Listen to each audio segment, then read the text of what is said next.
paz do Senhor Jesus, nosso Senhor e Salvador Jesus, o Cristo, Filho de Deus, é isso que a gente tem lido, né, em Marcos. Nós vamos continuar a nossa leitura hoje do Evangelho de Marcos, a partir do capítulo 9, do versículo 2 a 13, tá ok? Para a gente fazer uma breve retomada, a semana passada, eu deixei claro, nós terminamos aqui o capítulo 8, a semana passada, e eu disse que na semana passada, que no capítulo 8, aquela confissão de Pedro a respeito de quem Jesus era, Jesus, tu és o Cristo, que neste momento a gente tem um dos momentos, para mim, clímax, auge, né, do momento do Evangelho de Marcos. Mas o que acontece é que o texto agora do capítulo 9, eu posso dizer que ele é um outro auge. Demorou ali alguns dias, você vai ver aí logo 6 dias depois daquela conversa, da última conversa do capítulo 8, 6 dias depois, acontece algo extraordinário novamente. Lembra que os olhos dos discípulos estão sendo abertos para a revelação de quem Jesus é gradativamente, ok? Então, ali naquela revelação que o Pai dá para Pedro, é um momento de abertura dos olhos. De repente, Jesus fala que ele teria que ser o Messias, que iria sofrer. Pedro se confunde novamente, lembra? Jesus tem que exortar a Pedro. E agora, uma nova revelação da natureza. Na verdade, aqui, mais do que a natureza, a gente vai ver que é uma revelação da majestade, né? Uma revelação da majestade e da glória de Jesus, que é revelada a esses discípulos, antecipando a glória escatológica, a glória da segunda vinda de Jesus. E nós vimos que Jesus, ele promete, aqui deixa eu ler para vocês rapidinho no capítulo 9, versículo 1, não está aí na tela, nós terminamos a semana passada lendo assim, e lhes disse, garanto que alguns dos que aqui estão, de modo nenhum experimentarão a morte antes de verem o reino de Deus vindo com poder. Nós vimos algumas interpretações para isso, e uma delas tem a ver justamente com o que vai acontecer agora, que a transfiguração já é um prenúncio, um cumprimento dessa promessa de Jesus. Porque na transfiguração há uma antecipação do reino de Deus ali naquela montanha. E é isso que a gente vai começar a ver hoje, tudo bem? Vamos lá. Olha só. Versículo 2, capítulo 9, versículo 2. Antes de ler mais algumas observações, me perdoem, preciso localizar vocês aí. Ó. Vamos colocar esse texto dentro de um contexto geral. Esse acontecimento está intimamente ligado ao que precede. Eu acabei de recontar a história do capítulo 8. A maior parte do povo judeu apenas ouviu boatos acerca de Jesus e não sabe quem ele é, de fato. Os discípulos, por sua vez, começam a ter um vislumbre da realidade e confessam Jesus como Messias, capítulo 8, 29 e 30. Obviamente que ali através da fala de Pedro. Contudo, quando Jesus esclarece que seu papel messiânico diz respeito a ser o servo sofredor, eles objetam, né? Pedro até repreende Jesus com veemência, o que leva Jesus a explicar o verdadeiro significado do discipulado como sofrimento e sacrifício. Agora, né, nesse texto, Deus revela o estágio final dessa sessão cristológica central. Jesus é, na verdade, o glorioso Senhor, o último Moisés, no qual é revelada a Shekinah de Deus, isto é, a presença de Deus habitando no meio do seu povo. Todas as vezes que eu usar agora a palavra Shekinah, é justamente a glória de Deus que vinha no Antigo Testamento em algumas situações. Essa Shekinah representava a glória, a presença de Deus habitando no meio do povo de Deus. A Shekinah de Deus agora vem na pessoa de Jesus.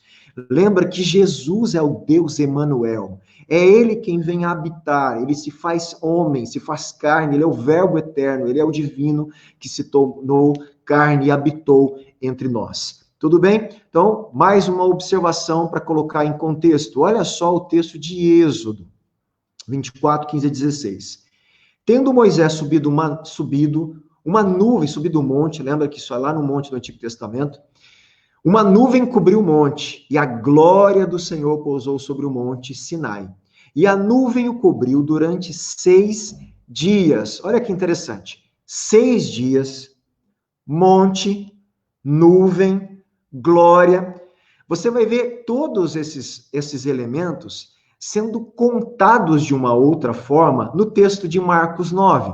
Então você vai ver, Jesus aqui, gente, é o segundo Moisés, o profeta que seria como Moisés e maior do que Moisés. Essa situação que nós vamos ler acontece em um monte. A glória de Jesus é revelada. Uma nuvem vai cobrir. Ele cita logo no capítulo, depois de 6 dias, essa nuvem ficou 6 dias. Tem muita coisa paralela ao que está acontecendo.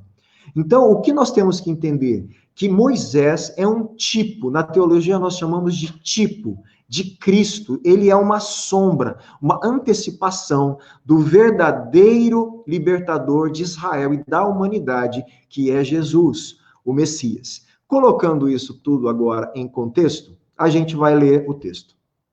Marcos 9, versículo 2 em diante. 6 dias depois, Jesus tomou consigo Pedro, Tiago e João e os levou em particular a sós a um alto monte. Então Jesus pega dentre os discípulos mais próximos ainda só 3, Pedro, Tiago e João.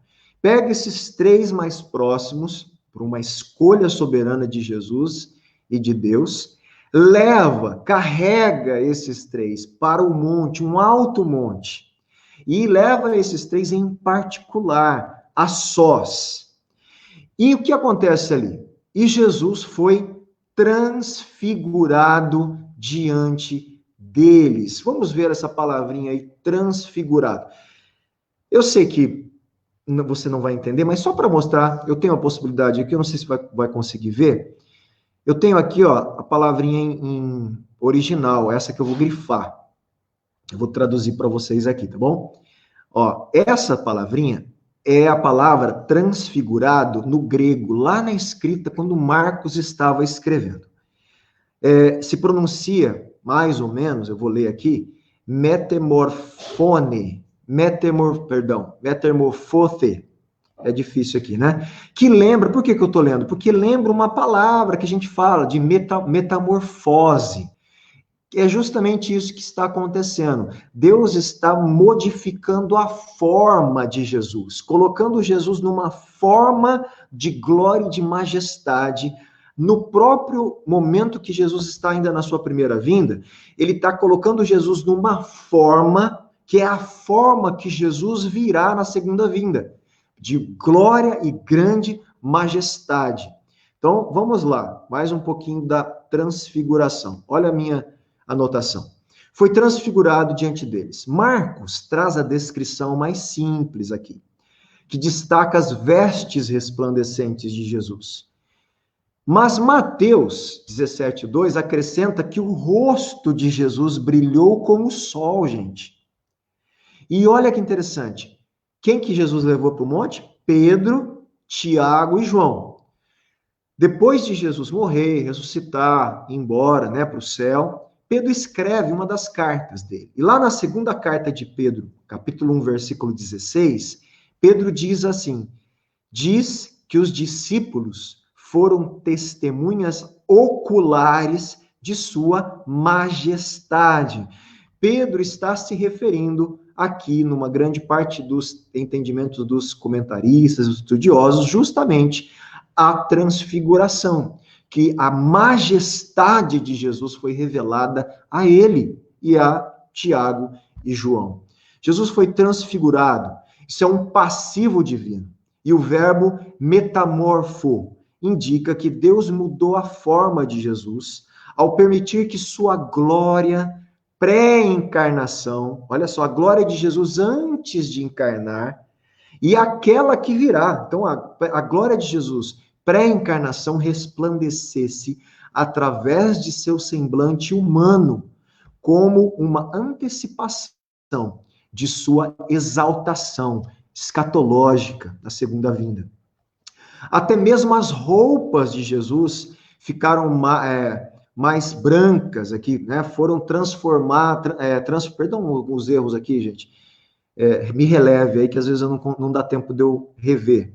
Transformadas e resplandecentemente brancas, do que qualquer lavandeiro humano poderia branqueá-las. É isso que a gente vai ler aqui. Certamente, vem à memória, gente, aqui o rosto radiante de quem? De Moisés, no Monte Sinai, em Êxodo 34, 20. Mas também há um paralelo, olha que interessante, com as roupas brancas como a neve do ancião de dias em Daniel 7, 9, apontando para a divindade de Jesus. Então, esse momento da transfiguração é uma revelação extraordinária da glória de Jesus, que ele tinha antes de encarnar, e a glória que Jesus terá na sua segunda vinda. As vestes, a glória no rosto e as vestes brancas como a neve, estão falando justamente de cumprimentos de citações do Antigo Testamento. A glória de Deus resplandeceu no rosto de Moisés e também no ancião de dias em Daniel. E Jesus, na verdade, é então o cumprimento de tudo isso, porque ele é justamente o verdadeiro profeta, aquele que nos reconcilia de forma perpétua, permanente e eternamente com o nosso Criador, com o nosso Deus, tá ok? E ele é divino. E Jesus foi transfigurado diante deles. As suas roupas se tornaram resplandecentes, de um branco muito intenso, como nenhum lavandeiro no mundo as poderia alvejar ou branquejar, né? Se a gente puder ficar mais fácil aí. Então não tem lavandeiro, né? Não tem ninguém no mundo, nenhum produto no mundo que poderia deixar as vestes de alguém, as vestes brancas de alguém, semelhantes às vestes que as vestes de Jesus se tornaram. Brancas como a neve, resplandecentes, reluziam, algo que não era, com certeza, natural ali, mas sobrenatural, uma antecipação, como a gente está falando agora, da glória escatológica de Jesus. E nesse momento ali, Pedro, Tiago, João, Jesus transfigurado, nós já estamos vendo, então a glória de Jesus mudou, o resplendor dele, a roupa, o rosto brilhando como o sol, conforme Mateus fala. Aparece agora dois personagens nessa cena. Apareceu Elias com Moisés e estavam falando com Jesus.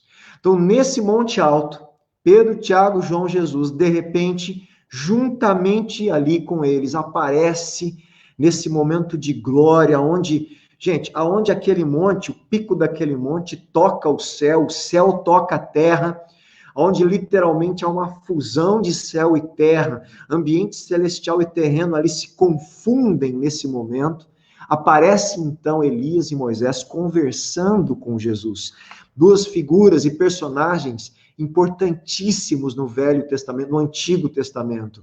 Então Pedro não sabia o que falar. Como assim? É verdade, olha, no versículo 6. Pois não sabia o que dizer, por estarem eles apavorados. Como eles não sabiam o que dizer, Pedro tem que falar alguma coisa, não é isso? Pedrão tem que falar alguma coisa. Ele não consegue se conter, né? Parece alguém que a gente está conhecendo aí ultimamente no nosso Brasil. Não consegue segurar a onda ali. Pedro não consegue. E ele tem que falar alguma coisa. Ele não sabe o que falar, ele vai falar alguma coisa e ele diz o seguinte. Primeira coisa que vem na cabeça dele, mestre. Gente, terrível é isso aí. Lembra que Jesus está o tempo inteiro e o Pai o tempo inteiro mostrando, e o próprio Pedro recebeu a identidade de Jesus. Ele não é um simples mestre judaico. Ele é um Messias. Pedro perde a revelação que ele acabou de ter lá no capítulo 8 que Marcos está colocando.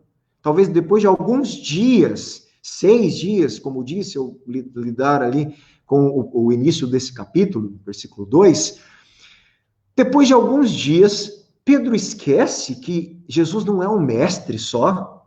Mestres judaicos tinham muitos. Muitos que ensinavam a respeito da lei. Jesus não é simplesmente um mestre, apesar de ser um mestre. Jesus não é simplesmente um profeta, apesar de ser um profeta. Jesus não pode ser comparado a ninguém. Ele é o Cristo, só existe um Messias, um Cristo na face, né, vamos falar, na face cósmica, eterna, tanto da terra como espiritual, é um só, tanto no Antigo Testamento como no Novo, a promessa de um Messias, e Jesus é esse Messias, ele não é somente um mestre. Pedro, não sabendo o que falar, já começa um pouco mal. Mestre, bom é estarmos aqui, obviamente. Façamos 3 tendas, uma para o Senhor, outra para Moisés e outra para Elias.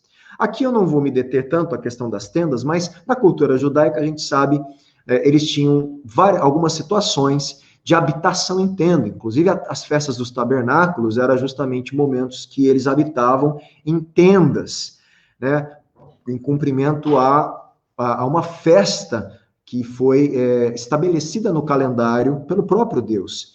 Então, não vou entrar nesse detalhe, mas essa questão da tenda, ela é interessante, quer dizer, vamos honrar essas figuras que estão aqui, vamos montar 3 tendas, né? E vamos ficar aqui, vamos permanecer aqui com essas pessoas importantes.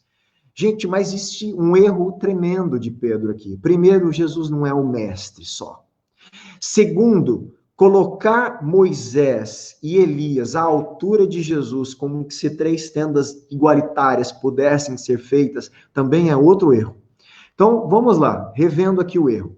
Pedro já voltou a ver Jesus como um rabi, um mestre. Jesus não é um simples mestre. Ele é o quê? O Messias, o Filho de Deus. Essa é a mensagem do Evangelho de Marcos toda. Lembra, não se esqueça disso. Aí, vamos lá. Continuando, versículo 6. Por que Pedro fala isso? Pois não sabia o que dizer, por estarem eles apavorados. Veio temor, veio pavor. Eles não conseguiam entender a grandeza, a glória, a majestade do que estava acontecendo. Era tão majestoso que Pedro falou, não se aguentou, como eu disse, e fala o que vem na cabeça. Mestre, né? Vamos fazer umas tendas aí, o Senhor, Moisés, Elias. E é óbvio aqui que, muito interessante, quem corrige Pedro é o próprio Deus. Deus interrompe esse raciocínio de Pedro, né, e corrige tudo isso. No versículo 7 nós lemos, a seguir, veio uma nuvem que os envolveu. Você está conseguindo lembrar do que nós lemos lá no início? Monte Sinai, Moisés, no monte, 6 dias, coberto por uma nuvem, glória de Deus, está percebendo coisas se repetirem, mas na verdade se intensificarem, ganharem um significado muito maior na pessoa de Jesus? Ok, prossiga aí nesse raciocínio, que é justamente isso que está acontecendo. Aqui, a nuvem, uma nuvem os cobriu. Essa é a nuvem Shekinah, a presença de Deus habitando no meio de seu povo. Essa nuvem, gente, é a mesma nuvem que foi adiante de Israel no deserto. Você pode ler em Êxodo 13. É a mesma nuvem que indicou a presença de Deus no Monte Sinai, Êxodo 24. É a mesma nuvem que encheu o tabernáculo, Êxodo 40. É a nuvem, a Shekinah, a glória de Deus, que representava a presença de Deus habitando entre eles. O desejo de Deus sempre está no meio do seu povo. E o que está acontecendo? Justamente isso, a seguir veio uma nuvem, a Shekinah, que os cobriu, que os envolveu, né? E dela veio uma voz que dizia, do meio dessa Shekinah, dessa glória, dessa nuvem gloriosa, rompe-se uma voz, a voz do Pai, dizendo, apontando para Jesus, não para Elias, nem para Moisés. Corrigindo Pedro, não é, eles não são iguais. Este, Pedro, este é o meu filho amado. Escutem o que ele diz. Não, você não tem que escutar de forma igualitária o que Elias diz. Você não tem que escutar de forma igualitária o que Moisés diz. Porque o que Elias disse, o que Moisés disse, apontava para o meu filho amado. Escutem o que ele diz. Ele é meu filho. Ele é o Cristo. Deus aqui corrige, né? Obviamente, aqui a Pedro, o raciocínio de Pedro é interrompido pela Shekinah e pela voz de Deus. O próprio Deus corrige o erro dos discípulos, representado aqui na voz de Pedro, e mostra que Jesus não é um mestre ou alguém que pode ser equiparado a Moisés e Elias. Agora podemos completar Marcos 1:1. Jesus é o Messias, o Filho de Deus. A linguagem aqui usada é de Salmo 2, gente, 7, que diz assim: Tu és meu filho, com referência à entronização do rei messiânico. Olha só, existe um Salmo 2 falando do Messias, é um salmo messiânico, do rei messiânico. Deus está usando linguagem do Antigo Testamento justamente para mais uma vez mostrar: Tu és meu filho amado. Pedro, este é o meu filho amado. Você lembra do Salmo? Que essa frase estava se referindo ao Messias, ao rei messiânico? Pois é, este. E Isaías 42:1. O servo de Yahvé, né? Como um amado, esclarece para esses 3 apóstolos a verdadeira importância de Jesus. Pode conferir depois Isaías 42:1. É possível também que haja uma recordação de Deuteronômio 18:15, que fala que eles precisariam ouvir a voz do profeta, que seria semelhante a Moisés. Então, só aqui nesse momento tem cumprimento de três textos do Antigo Testamento. Primeiro, Jesus é esse profeta semelhante a Moisés, a quem eles deveriam ouvir. Segundo, ele é o amado, de Isaías 42. E terceiro, ele é o filho, tu és o meu filho, de Salmo 29. Só aqui existe o cumprimento messiânico, então, o cumprimento de profecias messiânicas, neste momento da nuvem e da declaração de Deus a respeito de Jesus. Versículo 8, continuando: E de repente, olhando ao redor, não viram mais ninguém com eles, a não ser o mais importante, Jesus, o Filho, o Messias, a quem eles devem ouvir. Ao descerem do monte, Jesus lhes ordenou que não divulgassem as coisas que tinham visto, até o dia em que o Filho do Homem ressuscitasse dentre os mortos. Isso que eles acabaram de testemunhar, Jesus pediu: não contem isso para ninguém, até o dia em que o Filho do Homem ressuscite dentre os mortos. Vamos lá, atenção. Versículo 9, lembramos que a expectativa dos judeus e dos discípulos era exclusivamente de um rei conquistador, de um Messias conquistador. Não havia espaço para um Messias sofredor. Estou sempre lembrando disso, que essa é uma expectativa equivocada que estava na mente de muitos judeus. A verdade a respeito da obra messiânica de Jesus só poderia ser compreendida depois de sua morte e ressurreição. Então, na verdade, a clareza da obra messiânica de Jesus, a clareza da identidade, a clareza total de quem Jesus é e de sua obra, até mesmo para os discípulos, se concluirá na ressurreição. Então, o que Jesus está pedindo? Guarde essa experiência até que o Filho do Homem... Quem é o Filho do Homem? É ele.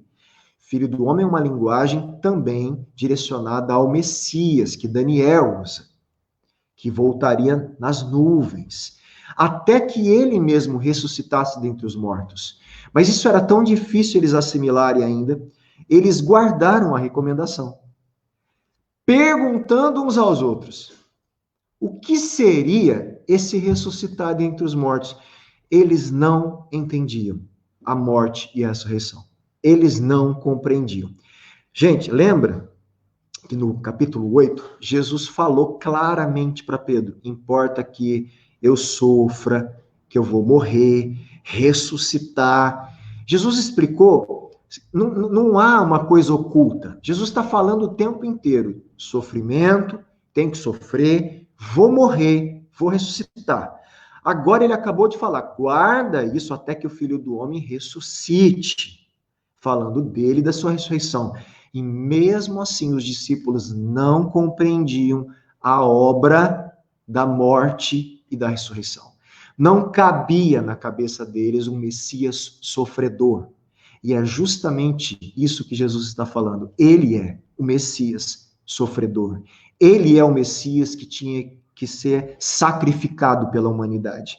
Ele é o Messias que, após sacrificado, morto, deveria ressuscitar. E ele é o Messias que, após ressuscitado, ia dar o espírito da aliança, da nova aliança, e agora ele é o Messias que vai retornar.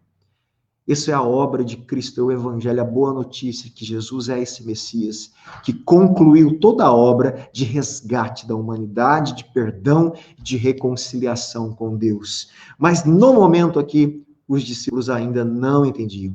Então perguntaram a Jesus, olha a pergunta deles, você vai me entender. Por que os escribas dizem ser necessário que Elias venha primeiro? Né? Qual é a ligação com tudo isso? Né? Se o Senhor é esse rei, Messias, eles estavam vendo a glória, se o Senhor é o Filho de Deus, o Messias, eles ouviram a voz de Deus falando tudo isso. Não faz sentido, porque as profecias do Antigo Testamento falavam que Elias vinha primeiro. Ele iria iniciar um processo da restauração das coisas, e aí então o Messias chegaria. Então, isso os escribas ensinavam, e era verdade, gente. O que Jesus faz aqui? Primeiro, ele concorda, mas corrige a interpretação. Vamos ver? Olha lá. Por que os discípulos perguntam sobre a vinda de Elias? De acordo com Malaquias 4:5, Deus enviaria Elias antes do grande e terrível dia do Senhor. Portanto, Elias tinha aparecido a eles, eles viram Elias, mas Elias só apareceu rapidamente no monte, sumiu depois, falando com Jesus. Para eles, Elias não tinha vindo em que sentido? Da forma como a profecia de Malaquias, vindo mesmo, né? E feito a sua obra, antecipando a obra do Messias. Para eles, Elias não tinha vindo, então como Jesus poderia estabelecer o reino final? Como? Né? Fazia sentido. Aí Jesus responde essa indagação. Como Jesus responde? Jesus respondeu: Elias, vindo primeiro, restaurará todas as coisas. É interessante que Jesus não nega a afirmação dos escribas e nem dos discípulos aqui. Ele confirma essa afirmação. Jesus concorda com os escribas que Elias certamente iniciará a restauração final. O erro deles estava na compreensão equivocada. Tanto, preste atenção, do modo pelo qual Elias viria. Então, olha só, o erro estava. Qual é o modo que Elias vem? Segundo erro, quantos estágios eram necessários para que ocorresse a restauração? Esses são os dois erros que Jesus vai apontar agora. Jesus corrige esses dois erros com duas declarações no versículo 12 e 13. Então, vamos lá. Jesus respondeu: Elias, vindo primeiro, restaurará todas as coisas. Como então está escrito sobre o Filho do Homem que sofrerá muito e será desprezado? Eu, porém, lhes digo, né? Primeiro, aqui ele mostra que existia uma etapa da obra messiânica que eles não estavam considerando, que era o sofrimento, o desprezo, não era o reinado. Isso é um estágio que eles não discerniam na profecia. Eu, porém, lhes digo, outra coisa que eles não entendiam é o modo que Elias veio. Olha o que Jesus está falando. Eu, porém, lhes digo que Elias já veio. e fizeram com ele tudo o que quiseram, como está escrito a respeito dele. Como Elias já veio em outras passagens, fica claro que Jesus está falando sobre João Batista, que é justamente dizendo que João Batista, ele cumpre a profecia de ser o Elias, de tomar a forma e de cumprir, então, como que se viesse, alguns falam assim, no espírito de Elias, com a mensagem de Elias, antecipando e inaugurando e preparando o caminho do Messias, como ele veio. Jesus, então, declara: Elias já veio. E vocês fizeram tudo o que quiseram com ele, como está escrito a respeito dele. Vamos lá para a gente poder ir para o final da interpretação desse texto, né, da exposição desse texto. As minhas considerações finais, 7 considerações finais aqui, tá bom? Vamos lá. Primeira consideração. Presta atenção para a gente fazer um desfecho aqui abençoado de entendimento sobre o texto. Primeira consideração. Jesus, o novo Moisés, reencena a glória que Moisés vivenciou no Sinai e cumpre as promessas divinas de redenção no novo êxodo que oferece à humanidade. Então, a transfiguração está falando justamente isso. Jesus é um novo Moisés, maior do que o primeiro. Ele traz a Shekinah de Deus. Ele é o próprio Deus que se fez homem. Ele é o Deus conosco, Emanuel. É assim que ele é chamado, Deus Emanuel. E ele está proporcionando a redenção. E ele está proporcionando um novo êxodo, não mais do império humano de Faraó, num império de uma nação egípcia, mas tirando a humanidade do império do pecado e das trevas e do maligno, e fazendo um êxodo, transportando essas pessoas para o reino da luz, para o reino de Deus. Jesus é maior porque ele está fazendo um êxodo que nos conduzirá a uma Canaã, eu vou usar esse termo por causa do Antigo Testamento, eterna, ao reino de Deus eterno. Consideração 2. A glória pré-existente de Jesus resplandece através de seu corpo humano na transfiguração. Então, a glória que Jesus tinha como verbo de Deus eterno pôde ser vista ali no monte por Pedro, Tiago e João. Olha que interessante. Consideração 3. Em Jesus, a presença Shekinah de Deus, Deus habitando gloriosamente no meio do seu povo, se reveste de carne humana. Irmão, olha que glorioso. Em Jesus, a glória, aquela glória que vinha lá no Monte Sinai, que veio no deserto, no tabernáculo, aquela glória manifesta de Deus no meio do povo, agora está feito carne no próprio Jesus, no próprio Cristo, porque ele é a exata expressão do ser de Deus. Ele é a expressão da majestade e da glória de Deus. Consideração 4. O ofício messiânico de Jesus é destacado quando os 2 precursores messiânicos, né? Quem é o precursor? Aquele que viria antes do Messias, de acordo com o Antigo Testamento. Moisés e Elias aparecem com ele. Então, nesse momento que Moisés, que não é só ali um precursor messiânico, mas essas 2 figuras, inclusive, representam, Moisés representa a lei de Deus, toda a Torá, e Elias aqui representando, então, os profetas.